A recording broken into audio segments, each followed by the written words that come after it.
સરસઈ ગામે રાફડ નદી ઉપર બ્રિજ બનાવવાનું મંજૂર થયું હતું 2019માં. 5,50,00,000 રૂપિયાનો બ્રિજ બનાવવાનો હતો. પછી બ્રિજ મંજૂર થયો, કામ ચાલુ થયું, 3 ઓલા પિલ્લર ઊભા કર્યા એના, એને શું બોલે આપણે એ બાજુ, બીમ ઊભા. અને પછી ખબર પડી કે આ જે ડિઝાઇન છે ને ડિઝાઇન ખોટી છે. આ ડિઝાઇનથી બ્રિજ બનાવશું ને તો ટકશે નહીં, પડી જાહે. એટલે કામ બધું ચડી ગયું 2021માં ટલ્લે. અને ટલ્લે ચડ્યું તે ઠેઠ 2026માં અહીંયા વિધાનસભામાં એ પ્રશ્ન આવ્યો અને સરકારને સમજાણું કે આ બધું ખોટું થઈ ગયું છે. એટલે નવેસરથી બ્રિજ મંજૂર કર્યો 7,23,00,000માં. જે કામ 2019માં 5.5 કરોડમાં થતું હતું એ કામ કર્યું નહીં, પૂરું ન થયું, ખોટી ડિઝાઇન બનાવી, ખોટા કાગળ, ખોટું કર્યું. 2026 આવતા એ કામ 7.5 કરોડમાં મંજૂર કર્યું છે. હવે બનશે કે દી તો હજુ બને તે દીની વાત છે. પણ ગામ તો 2019થી લઈને 2026 વચ્ચે દુઃખી થયું ને દર ચોમાસે. અને હવે બનશે તો એ 1.5 કરોડ વધારે ખર્ચો થશે. કાનાવડલા ડેમ છે આપણે પિંડાખાઈની બાજુમાં, કાનાવડલા અને પિંડાખાઈ ગામની વચ્ચે ડેમ બનવાનો છે. એનો ગઈકાલે પરમ દિવસે મુદ્દો હતો કે જ્યારે એ ડેમ આજથી 20 વર્ષ પહેલા મંજૂર થયો ત્યારે 7 કરોડ રૂપિયામાં મંજૂર થયો હતો. જો એ તે દિવસે બનાવી નાખ્યો હોત તો 7 કરોડમાં આલિશાન મોટો ડેમ બને અને વિસાવદરના 15 ગામડામાં સિંચાઈનું પાણી કાયમ આવે. એ ન બન્યો. આ વખતે મુદ્દો ઉઠાયો તો અત્યારે 42 કરોડ રૂપિયાના નવેસરથી મંજૂરી મળી. એવી રીતે આપણા જુનાગઢથી ભેસાણનો રોડ, આ તો આપણા મસ્ત વિસ્તારની વાતો કરું છું કે 5 રૂપિયાની વસ્તુ 5,000ની ન થાય ને ત્યાં સુધી કામ પૂરું જ નથી થતું. આપણે પબ્લિક શું કરીએ છીએ કે 5,000 વાળી વસ્તુ 300 મળે ને એવી વેતરણમાં હોય. આપણે ગમે ના ગોતી છેલ્લે સસ્તું કેમ પડે એ ગોતતા હોય. સરકાર ઊંધી હાલે છે, મોંઘું કેમ પડે. એના મેં 2-3 દાખલા દીધા કે ક્યાં 7 કરોડ રૂપિયા અને ક્યાં 42 કરોડ રૂપિયા, કઈ ફરક ખરો? આવા પૈસા કોના વેડફાય છે? આ બધા આપણે જે મજૂરી કરીએ છીએ ને ખેતરોમાં, દુકાનોમાં, મકાનોમાં, ગેરેજોમાં, બધી જ જગ્યાએ, અને એ જે પૈસા કમાઈએ છીએ ને એમાંથી જે સરકારને પેટ્રોલમાં, ડીઝલમાં, લાઇટના બિલમાં બધે જે ટેક્સ દઈએ છીએ ને એ પૈસાથી આવું હાલે છે. આપણને સુવિધાય નથી મળતી, પૈસાય વેડફાઈ જાય છે અને કોઈ વસ્તુનો કોઈ નિરાકરણ નથી આવતું. હમણાં એક મુદ્દો હતો કે ભાઈ વીજળી કંપનીઓના લેણા કેટલા માફ કર્યા, તમને કલ્પના નહીં થાય. ખાલી રાજકોટ અને મોરબી કે બીજો જિલ્લો યાદ નથી આવતો મને, સુરત હતું, 2 જિલ્લાના મળીને 1100 કરોડ રૂપિયાના લાઇટ બિલ માફ કર્યા સરકારે. લખીને આપ્યું. આપણી તો પાવલી માફ નથી કરતું કોઈ. 1100 કરોડ કેમ થાય? ની ખાલી 2 જિલ્લાના, બાકી બધાના તો કેટલાય હશે. આ બધી જ વસ્તુ આ વખતે મને પહેલી વખત જાણવા મળી કે કરોડો રૂપિયા આવી રીતે વેડફાઈ જાય છે, ઉદ્યોગપતિના માફ થઈ જાય છે, અને આપણે 2000ના હપ્તા હાટું વાટે બેહવું પડે છે. એ નથી આવતા. આપણે ઓલું 4% જે આપણને રિબેટ મળે છે એની વાટે રહેવાનું. માંડવી વેચીએ તેના પૈસાની વાટે રાહ જોવું. નાના માણસનું કોઈ સાંભળવા તૈયાર નથી.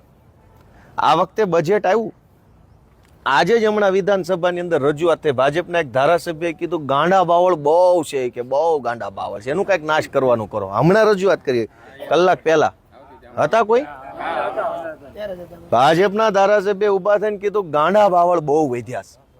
એ તો હું કહેતો હતો કે તમારા 30 વર્ષમાં આટલો જ વિકાસ થયો છે. ચારે બાજુ ગાંડા બાવળ ઉગ્યા છે, જ્યાં બાવળ ગાંડા ન હોય ત્યાં ઈ છે.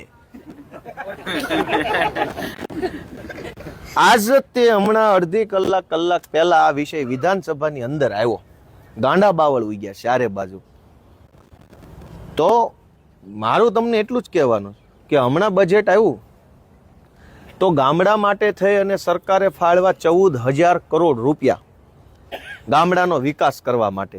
ગામડાના વિકાસમાં શું આવે તો કે ગામડાનો વિકાસ, ગામડાના માણાનો વિકાસ, ગામડાના દવાખાના, ગામડાની શાળા, ગામડાની આંગણવાડી, ગામડાના રોડ, ગામડાની ખેતી, ગામડાના ખેત મજૂર, ગામડાના પશુ દવાખાના, ગામડાની પાણીની ટાંકીઓ, ગામડાની પંચાયતો, ગામડાના મહણિયા, આ બધું ગામડામાં આવે.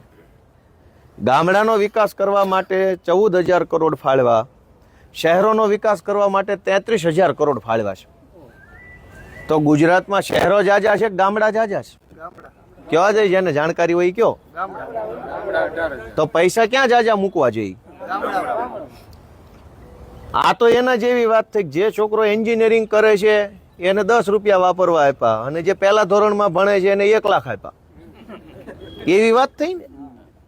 આમાં ગામડાનો વિકાસ કેમ થાય? ધારો કે આમ જનતા વર્ષોથી રાહ જોઈ રહી છે, રોડ કેમ નથી બનતા, માસ્તરો નથી, બસો આવતી નથી, દવાખાનામાં ડોક્ટર નથી, દવા નથી, ગામની પંચાયતોમાં તલાટીના ઠેકાણા નથી. આ પ્રશ્ન બધાય જાણે છે, અને ગામો ગામમાં પ્રશ્ન. એવું નથી કે વિસાવદરમાં ગોપાલભાઈ જીત્યા એટલે જ પ્રશ્ન આવ્યો. ગોપાલભાઈના જન્મ પહેલા આમ જ હાલતું હતું. અમરેલીમાં શું કામ? ગામડાનો વિકાસ સરકાર થવા દેવા માંગતી નથી કોઈ સંજોગોમાં. શું કામ? કે ગામડામાં માણસ રહે તો બાપ દાદાનું ગામ, બાપ દાદાનું ઘર અને બાપ દાદાની જમીન એટલે વટથી રહે. કોઈના બાપનું માને નહીં. મહેનત કરીને ખાવાનું છે, આપણી જમીન છે, આપણી ન હોય તો કોકની ભાગવી રાખી નહીં, પણ ખાવું મહેનતથી અને એકદમ સ્વાભિમાનથી. આ અમદાવાદ, રાજકોટ, સુરત આપણે આવી જવું પડે મજબૂરીવશ, લાચારીમાં સ્થળાંતર કરીને. તો પહેલા તો અહીંયા સરકારના ગુલામ આવતા વેત થઈ જાય. ગમે એ કામ ધંધો કરવો એટલે સરકારની મંજૂરીઓ લેવી પડે. ખેતરે તો કાંઈ મંજૂરી કોઈને લેવા નથી, જાગીને હાલતા થાવ એટલે શેઠે પોગો. સરકાર એમ ઈચ્છે છે ગામડું ભાંગી જાય, ગામડાની ખેતી ભાંગી જાય. ઘડીક ફ્લાઇટ મોડ કરજો. ખેતી ભાંગી જાય, ખેડૂત ભાંગી જાય, એટલે બધા લોકો લાચારીમાં શહેરો તરફ વયા જાય. શહેરોમાં જાય એટલે ભાજપની બધાએ ગુલામી કરવી પડે. શહેરોમાં પોલીસ બીવડાવે, કોર્પોરેશન વાળા બીવડાવે, લાઇટ વાળા બીવડાવે, રોડ ઉપર હાલ્યા જતો ટ્રાફિક વાળા બીવડાવે, અને ચારે તરફથી માણસ સરકારની અંડરમાં આવી જાય. અને એટલે તમે જુઓ, અમે તો વિરોધ કરેલો કે શહેરોનો વિકાસ ભલે થાય એનો વાંધો ન હોય, પણ ગામડાના ભોગે શહેરોનો વિકાસ ન થવો જોઈએ. પણ આ આંકડા કોઈ દિવસ જનતા સુધી પહોંચ્યા નથી, વાસ્તવિકતા ભરેલા. સરકારે બજેટમાં જોગવાઈ કરી 1 કિલો મીઠું આપવા માટે થઈને 57 કરોડ. હવે દેશમાં સસ્તામાં સસ્તું શું છે? બાકસ અને મીઠું. હવે ઈ સરકારે દેવાનું મીઠું તે તો શું વિકાસ થયો છે? વિચારો, 57 કરોડ રૂપિયાનું 1 કિલો મીઠું આપશે. એનો અર્થ એવો છે કે એવી હદે ભૂખ ભેગા કર્યા ભાજપ વાળા, મીઠાનો વેત નથી રહ્યો પબ્લિક પાસે. તો જ તમારે મીઠું દેવું પડે ને. નકર મીઠું તો ગમે એ માણસ નો આમ ટાટા નમક, દેશકા નમક લઈ આવે ને ખાય, ધરાય ને આમ અંદરથી ભલે ને કેટલાય બધા વિટામિન્સ મળે. હા, અને લુખુત કવાતો નથી. એટલે આ બધી વાસ્તવિકતા તમે નરી આંખે જુઓ અહીંયા આવીને, તો તમે સમજો કાંઈ શું હાલે છે સરકારની અંદર. અને એક બહુ દુઃખવાળી વાત છે કે આખા ગુજરાતમાં સૌરાષ્ટ્રની સાથે આ ભાજપની સરકાર ઈરાદાપૂર્વક ભયંકર અન્યાય કરે છે. આખા સૌરાષ્ટ્રમાં. અને સૌરાષ્ટ્રના ભાજપના નેતાઓ ખૂબ નબળા પડે છે. અંદર ખાને એ માને છે કે અમારું કાંઈ હાલતું નથી, પણ જાહેરમાં તો ઊંચું રાખવું પડે ને. સૌરાષ્ટ્રની અંદર સૌથી ઓછામાં ઓછો સ્ટાફ છે. એના 2 કારણ છે. ગુજરાતની ભાજપની સરકાર કાઠિયાવાડી માણસોને હાવ મામૂલી ગણે છે. આ અત્યાર સુધીમાં મને દેખાય આવ્યું છે. આખી સરકાર ઉપર કંટ્રોલ અમદાવાદમાં રહેનારા નેતાઓનો છે. અમદાવાદમાં જ બધા રહેવું છે, ને અમદાવાદમાં જ પૈસા ખર્ચવા છે, ને અમદાવાદમાં બધા દેશ વિદેશથી માણસો આવે ને અમદાવાદની નદી બતાવીને એને ઘૂઘરા જેવો કરીને મોકલી દેવાનું. થોડોક આઘો લઈ જાય તો ઈ જાણી જાય એમ છે કુકડા જ વૈજ્યા છે. અને ગાંડા બાવ આઘો જવા ન દે. આઈનકોર ફેરવે, ઓલા ડાબલા પાટા બાંધ્યો ને અમદાવાદનો પાટો બાંધી દે. કેવો વિકાસ છે ઓલો કે ઘૂઘરા જેવો, પણ એ તો અમદાવાદમાં. આખા ગુજરાતમાં સૌરાષ્ટ્રની અંદર સૌથી ઓછો સ્ટાફ મૂકવામાં આવ્યો છે. તમે શાળા જોઈ લો, દવાખાના, આંગણવાડી, સરકારી બસ, રોડ વિભાગ, વીજળી વિભાગ, કોઈ પણ વિભાગ લઈ લો, સૌથી ઓછો સ્ટાફ એ કાઠિયાવાડમાં છે. એના 2 કારણ છે. એક તો સરકારને પોતાને રસ નથી કે કાઠિયાવાડમાં પૂરતો સ્ટાફ આવે. અનેક મામલતદાર, ઘડી ખમી જાઓ હવે, અનેક મામલતદાર ઓફિસોમાં ઇન્ચાર્જ મામલતદારો છે. આપણી વિસાવદર નગરપાલિકા જ લઈ લો, એમાં ઇન્ચાર્જ ચીફ ઓફિસર, અને એને રાજીનામું ભાજપ વાળાને ત્રાસથી આપ્યો. હવે કોઈ ચીફ ઓફિસર જ નથી, કોઈ અધિકારી જ નથી, તો કામ કોની પાસે કરાવવાનું? સૌરાષ્ટ્રની અંદર માર્ગ અને મકાન વિભાગના 22 એક્ઝિક્યુટિવ એન્જિનિયરોની જગ્યા છે અલગ અલગ હોદ્દા ઉપર. એ 22માંથી 20 જગ્યા ખાલી છે. હવે સાહેબ જ નથી, રોડ મંજૂર તો આપણા વિસ્તારમાં ઘણા થઈ ગયા છે, પણ સાહેબો નહીં હોવાના કારણે કામ ચાલુ નથી થતો. સાહેબ કોક સહી કરવા વાળો જોઈ નથી. આ રોડ અને બિલ્ડિંગ વિભાગના મેન સાહેબો જો આ જ બિલ્ડિંગમાં બેસે છે અહીં સાહેબો પૂરતા છે, ગામડામાં નથી. કાઠિયાવાડની તમામ સરકારી વ્યવસ્થામાં એક તો સરકારી માણસોએ કાઠિયાવાડમાં નોકરી નથી કરવી, બધાને થોડું ગામડા પડે છે. હાઈફાઈ સિટી હોય હવે નોકરી કરવી છે, પણ એને ન કરવી હોય તો સરકાર પરાણે નથી મોકલી શકતી કે ભાઈ નોકરી કરવી હોય તો વિસાવદરમાં જ પોસ્ટિંગ મળશે ને ઘર ભેગો થાય બીજાને લઈ લો, એવું ન કરી શકે. દરેક વિભાગમાં ઇન્ચાર્જ તમે તલાટીઓ જોશો તો 3 ગામના એક તલાટી છે. કેમ ભાઈ ગામ દીઠ તલાટી નથી?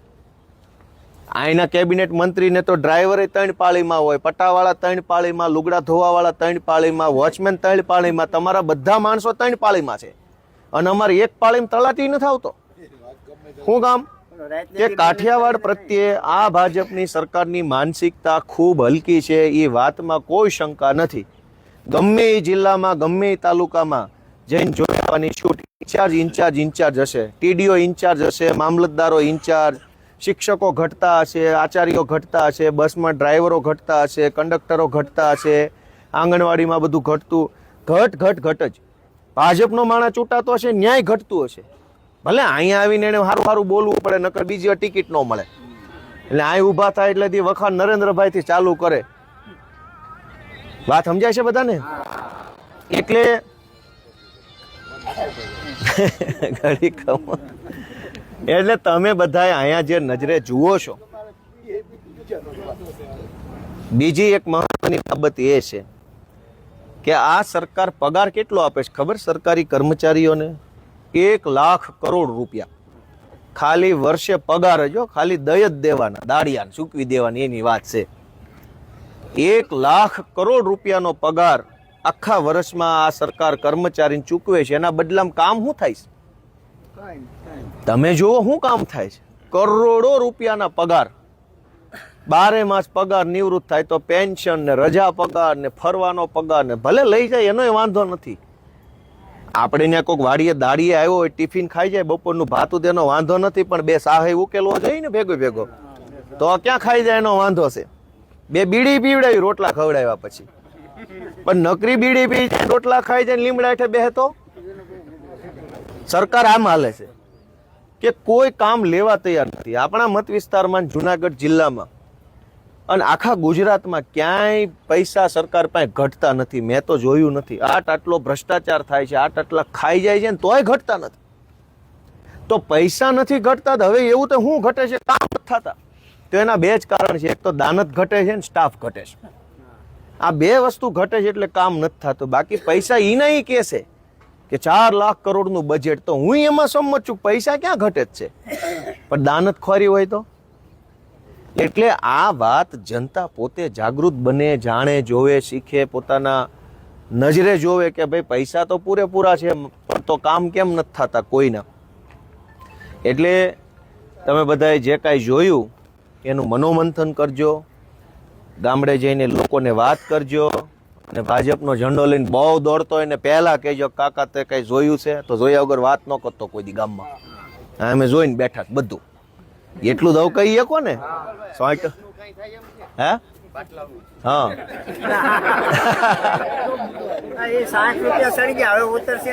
જો ગેસ બાબતે સાંભળો, ગેસ બાબતે મોટા ભાગે જે કાંઈ આ સરકાર આરે મળેલા ભળેલા લોકો છે એની કાળા બજારે ચાલુ કરી દીધી છે. બધા એ જ આ ધંધો કરે છે. બહુ એટલી મોટી અછત નથી, પણ હવે બધા લોકોએ વેપાર ચાલુ કર્યો. બાટલે 60, 70, 100, 150 જેવી જરૂર એના જ માણસો છે.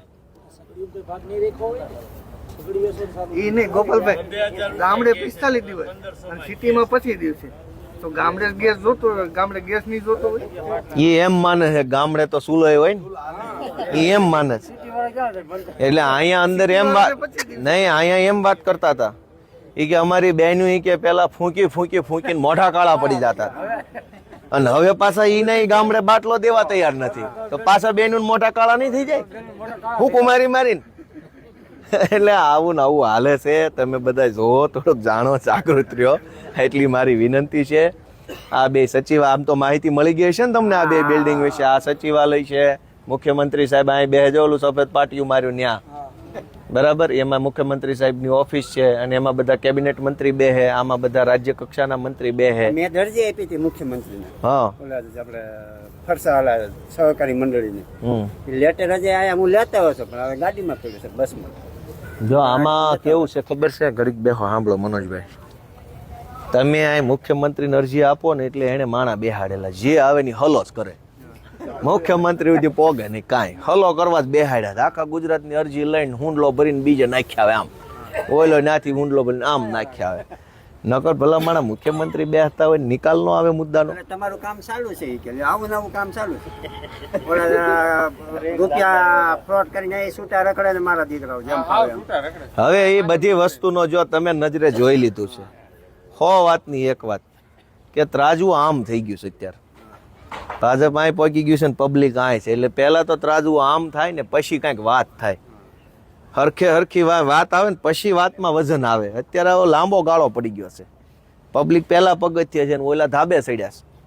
કાં તો પબ્લિક ધાબે ચડે ને કાં ઓલા હેઠા ઉતરે, એ વાત થાય પછી હામી વાત થાય. એ તમારા હાથમાં છે બધાને. વાત સાચી છે મારી? તો બસ હવે આટલું જ કહેવાનું છે. બધા બેઠા રહેજો, સામે ઉભો રહો. હરેશભાઈ બધા આવો, આપણે આવો, બધા ઉભા રહી જાય, આવજો.